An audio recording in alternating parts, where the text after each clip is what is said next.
Bonjour à tous et je suis content de vous revoir ce matin. Alors, j'ai envie d'aborder un sujet qui est un sujet important, qui est au cœur de beaucoup de réflexions et au cœur de mon travail également, et c'est la notion du choix.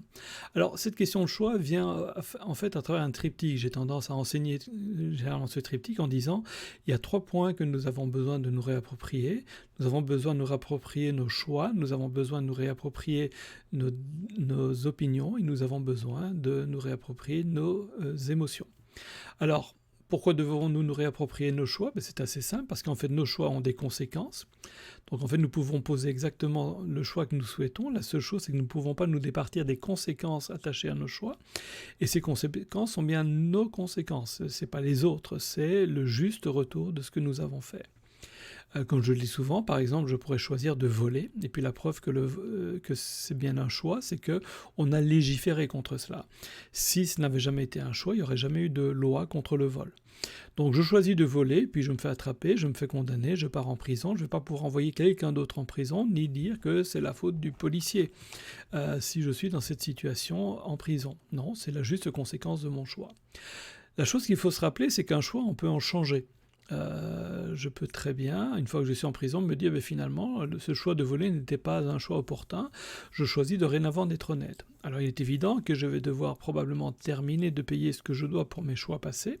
Par contre, je vais commencer à me construire, disons, un avenir plus enviable à travers ce nouveau choix, tout simplement. Donc rappelons-nous que le choix est quelque chose que l'on peut changer.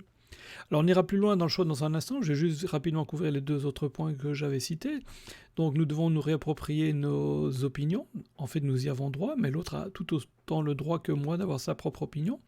J'aime le vert, il aime le rouge, c'est pas pour ça que je vais lui faire aimer le vert ou qu'il me fera aimer le rouge. Mais nous avons chacun le droit d'avoir une opinion par rapport à ces couleurs, j'aime ou j'aime pas. Et puis nous devons nous réapproprier nos émotions. Ce sont nos émotions, ce ne sont pas les autres qui sont à l'origine de nos émotions. Donc les autres font ce qu'ils font pour les raisons qui leur appartiennent, et nous choisissons, peut-être très inconsciemment, je vous l'accorde, mais les émotions que nous allons déployer autour de ça. Ce qui est intéressant justement par rapport à ça, c'est que en nous réappropriant ces différentes choses, et en particulier les émotions, au moins ça veut dire que nous reprenons possession de cela. Ça veut dire aussi que si certaines choses nous gênent, par exemple le fait que je pleure tout le temps face à telle situation, ou face à telle remarque désobligeante, eh bien je peux probablement y faire quelque chose, puisque c'est en moi, donc j'ai quelque part les leviers, les clés pour pouvoir changer ça. Si de fait c'était vraiment entre les mains des autres, jusqu'à ma mort, certains pourraient s'amuser à me faire pleurer parce qu'ils connaîtraient sur quel bouton appuyer émotionnellement pour me mettre dans cet état. Donc, la première bonne chose, c'est de se rappeler que nous sommes responsables, nous avons une part de responsabilité dans ce qui arrive, et c'est de reprendre notre juste part de responsabilité, ce qui nous appartient, avec justement l'avantage de pouvoir se dire, si certaines choses ne me conviennent pas, au moins j'ai la chance de pouvoir travailler dessus pour qu'il en soit autrement. Alors si j'en reviens au choix, on a vu tout de suite que les conséquences sont les conséquences de mes choix, d'accord? Donc, si je vais en prison, c'est bien la conséquence du choix que j'ai posé de voler, ce qui était probablement pas un bon choix. Alors, ces conséquences, en fait, ne sont ni positives ni négatives. En fait, elles sont là pour nous enseigner. Alors, il y a des conséquences qui nous paraissent gratifiantes, et donc elles sont là probablement pour nous dire, écoute, ce type de choix va dans le sens de la vie, va dans le sens des lois du monde, c'est bien comme ça que ça doit fonctionner. À l'inverse, il y a des conséquences qui nous paraissent pénibles. Aller en prison probablement n'est pas la chose la plus joyeuse a priori, et elles sont là justement pour nous apprendre que ce choix n'était probablement pas opportun et qu'un choix plus opportun existe. À nous après ça de le trouver et surtout de le mettre en œuvre. Si je veux aller au bout de la question du choix, en fait, dans ma philosophie personnelle, je pense que les choix nous appartiennent parce que c'est là-dessus que nous serons jugés. Si tant est qu'on a la croyance en un jugement dernier, eh bien pour moi, Dieu nous jugera sur 2 choses, sur nos choix et sur les efforts légitimes ou non que nous avons mis en œuvre pour réaliser ces choix, pour mettre en œuvre ces choix. Et je pense que ça va assez bien dans le sens de ce qui nous est expliqué par les religions en général. Si de fait nous devons être jugés sur nos choix et que Dieu est juste, il est hors de question que quelqu'un d'autre puisse mettre ses mains dans les choix de quelqu'un d'autre. Donc, les choix, c'est quelque chose qui est très personnel et que l'on ne peut, comment dire, qu'on ne peut polluer. Je veux dire, je ne peux pas aller intervenir dans le choix de quelqu'un d'autre. Alors me direz-vous, que se passe-t-il quand on est en temps de guerre, qu'on attrape quelqu'un et qu'on le torture? Eh bien, en fait, et c'est ça qui est terrible probablement, c'est que jusqu'à la tombe, il aura le choix. La seule chose que nous soyons capables de faire, c'est changer les termes du choix. Ou tu parles, ou je te fais mal. Et puis s'il parle toujours pas, écoute, ou tu parles, ou je te ferai encore un peu plus mal. Et puis ça pourra monter crescendo jusqu'au moment où on pourrait finalement le menacer sur sa propre vie, ou la vie de ses enfants, la vie de quelqu'un d'autre, etc.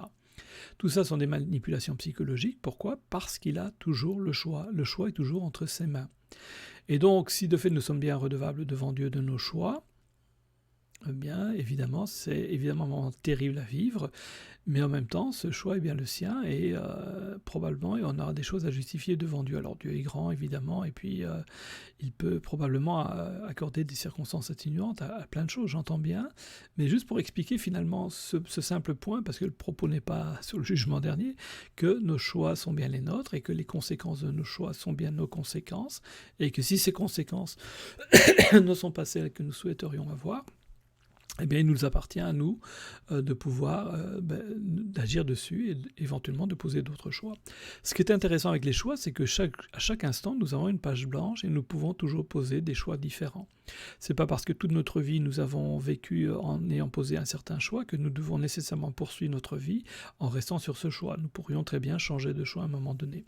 Alors ce changement de choix est également un choix, il a aussi des conséquences, et les conséquences pourraient être par exemple que notre environnement ne comprend plus très bien qui nous sommes, ce que nous sommes occupés à faire, pourrait nous traiter de fous, d'autres choses. Tout ça sont des conséquences de notre choix de vouloir changer de choix.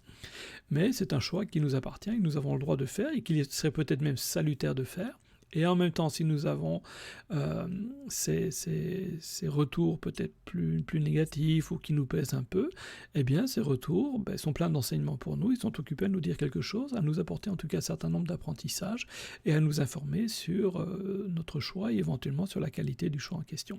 Après ça, chacun interprétera ces signes à sa façon et avancera comme il pense devoir avancer.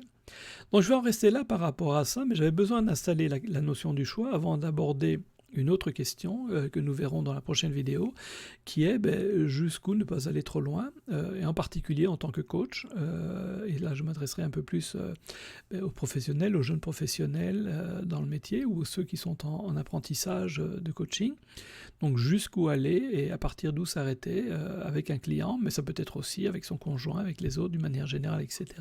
Donc rendez-vous dans la prochaine vidéo, d'ici là portez-vous bien, soyez heureux et à très très bientôt.